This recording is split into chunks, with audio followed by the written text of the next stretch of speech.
Hello and welcome to an Aviation Sim UK video. So today I'm going to be explaining to you about what METAR is and what's included in it.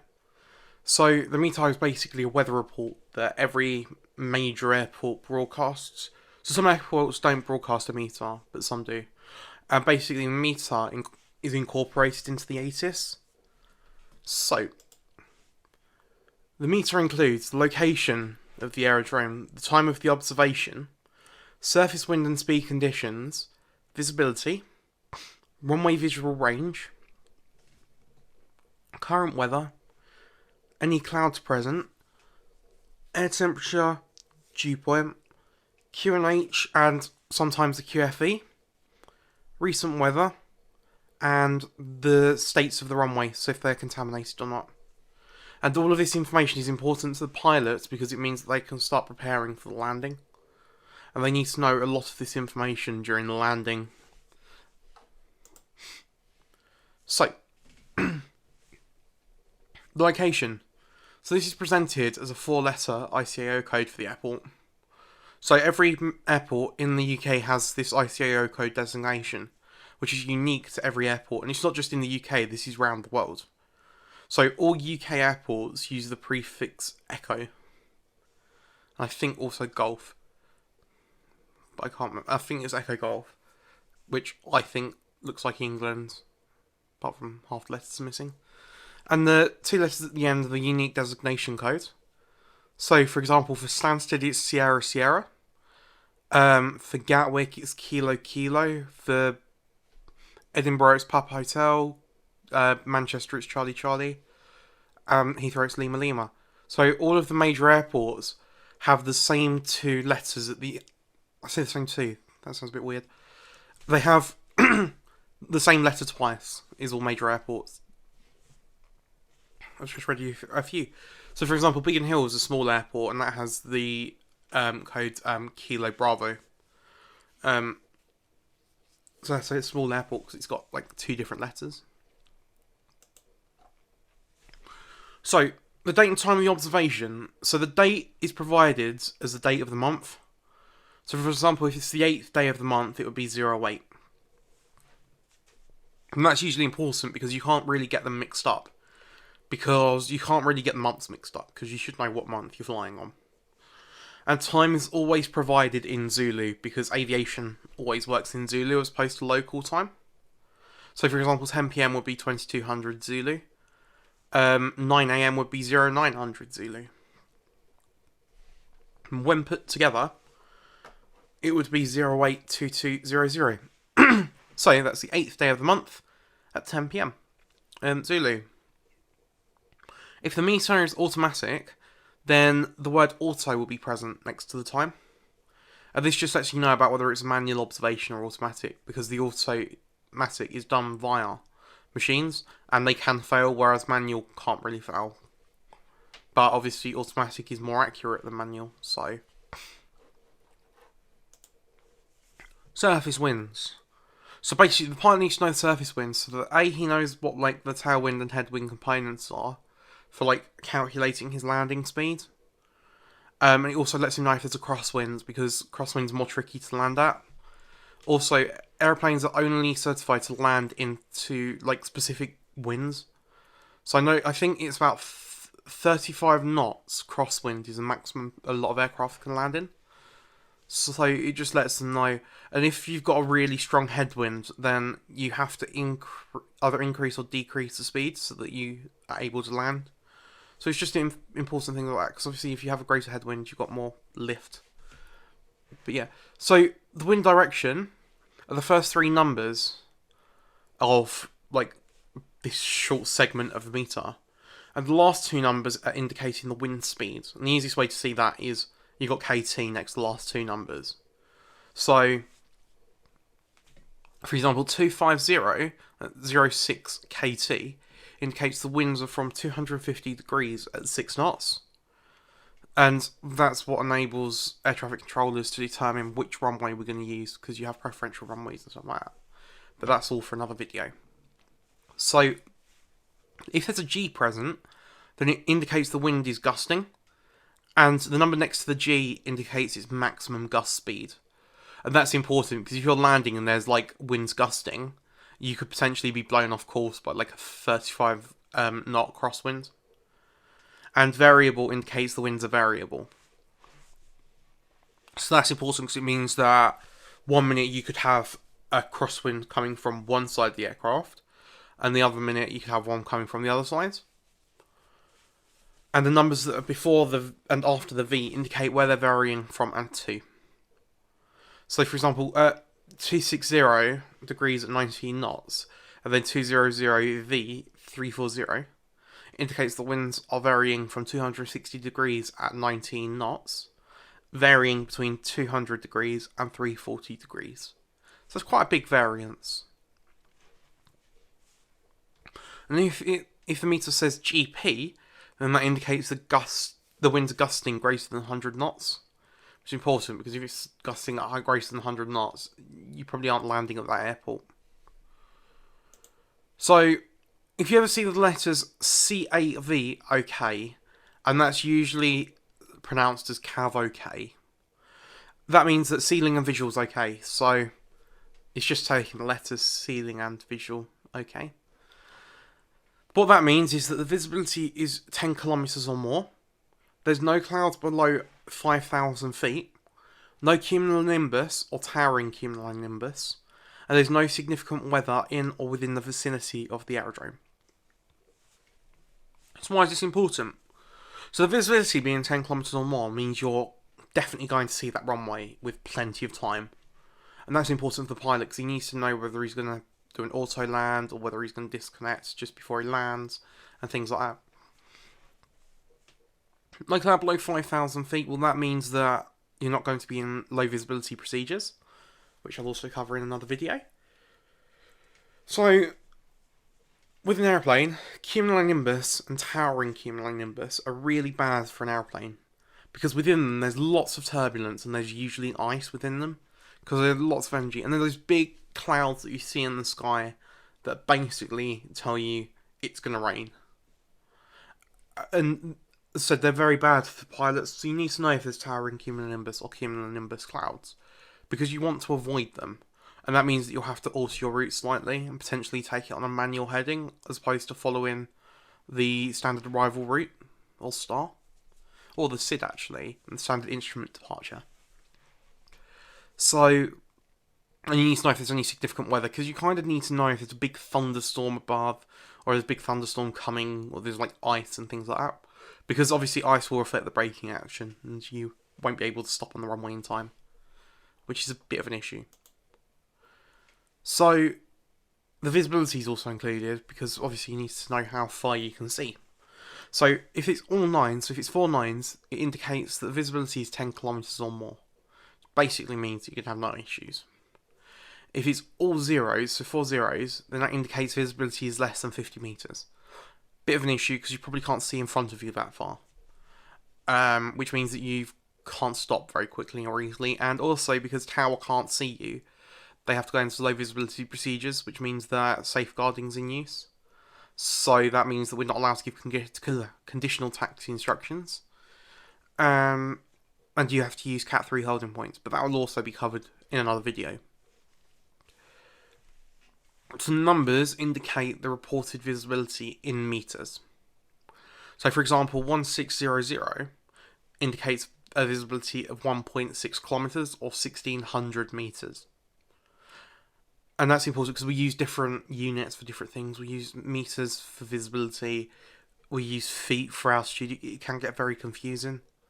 And then you add pressure and it's like, oh my god. So any letters that follow the visibility indicate whereabouts in relation to the aerodrome the visibility was recorded. So for example, if you have an N, it means north, S, south, E, east, W, west, and you can have northeast, northwest, southeast, southwest. And that just lets you know whereabouts. So for example, if it's really bad to the north of the aerodrome, it's 5,000 meter visibility, then you'll see 5,000 N. And it's as simple as that. And if you have 5 slashes, it basically means that an auto meter failure has occurred and that it wasn't measured. And that's what I'm saying about the difference between automatic readings and manual readings, because manual readings can't fail, automatic ones can.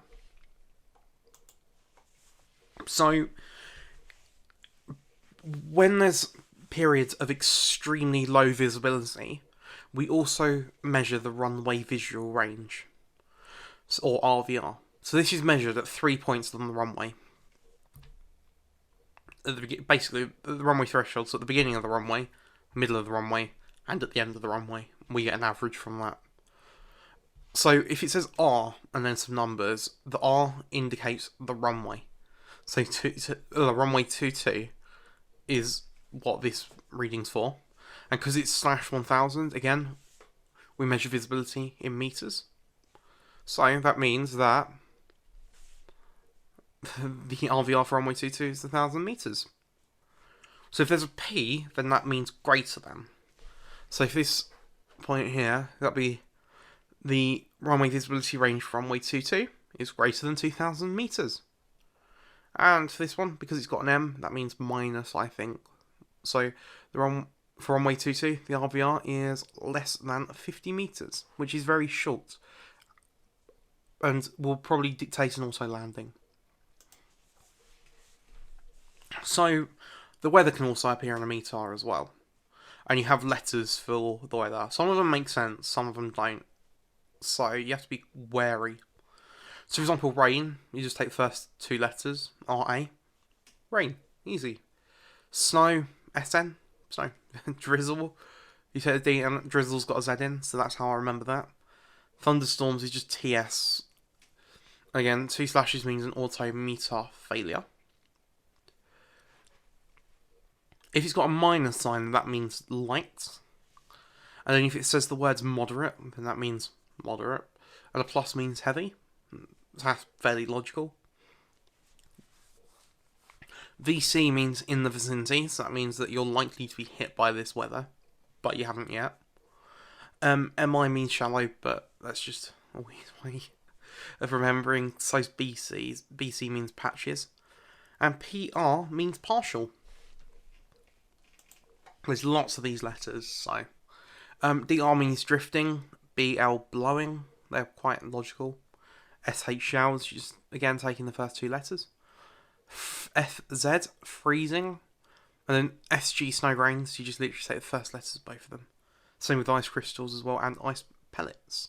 Apart from the fact that I think ice pellets should be IL, not PL, but owl. And then you have GR, which is hail. So I'll just think R, round, hail. Because GS means small hail. So I just remember that. BR means mist. FG, fog. Don't know why it's called BR for mist, but volcanic ash is VA, so that's quite logical. So is DE for dust and SA for sand. And then last of the weather, HZ for haze, PO for sandwells, SQ for squalls. I'm not sure what squall is. So, but yeah, FC for funnel cloud, DS for dust storm, SS for sandstorm, and UP for unidentified precipitation. So a lot of these you won't see in the UK. Like, you probably won't see a funnel cloud at an aerodrome. Or you might see sandwell, but that's all the codes for weather. So I just recommend learning them off by heart. And then if you ever get them, it's fine. Otherwise you can just search them up. So you have cloud. So this is where we go into feet, because for some weird reason we do altitude in feet, but visibility meters. So the numbers indicate the number of feet, and that's in hundreds of feet that the cloud is, and that's the base. No, that's the ceiling of cloud. So overcast is dictated by OVC, so that's quite simple to remember.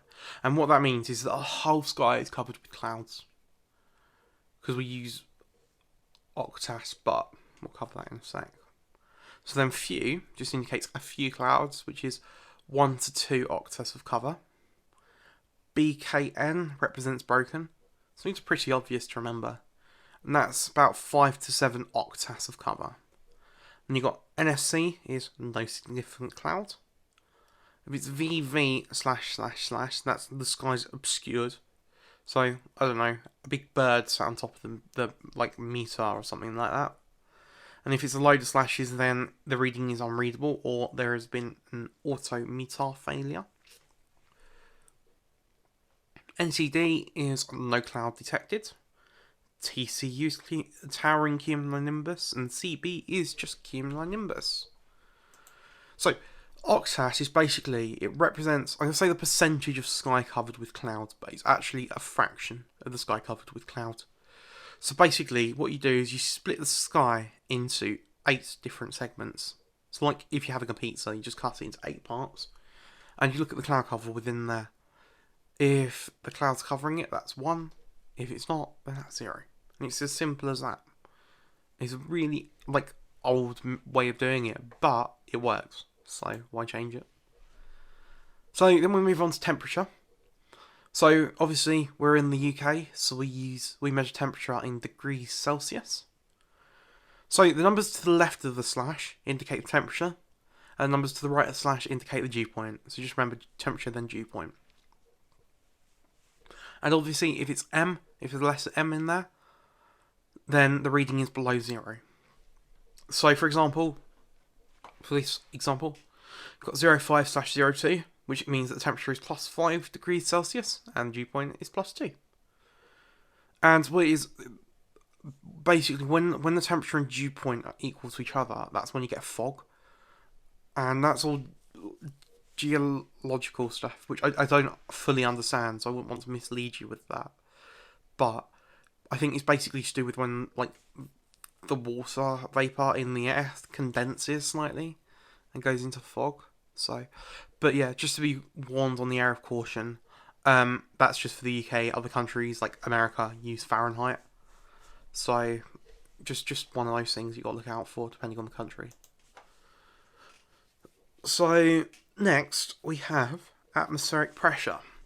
So, again, in the UK, we measure it in hectopascals, and it's pre-noted with the letter Q. So, for example, Q1009 is 1009 hectopascals. And that's important because other countries, I can't remember what it's called. Other countries use a different way of measuring pressure. But I can't remember what that one is. It's like inches of mercury, I think. So, that's how they measure it. We do it in hectopascals, so it's just important. Basically, the way you know it is it starts with a 1, and then you know you're with hectopascals. If it starts with a 2 or 3, then you're going into inches of mercury, and that's, some countries use it, some countries don't. So some countries measure altitude in meters, I think Japan does, if I remember rightly. So, it's just one of those things.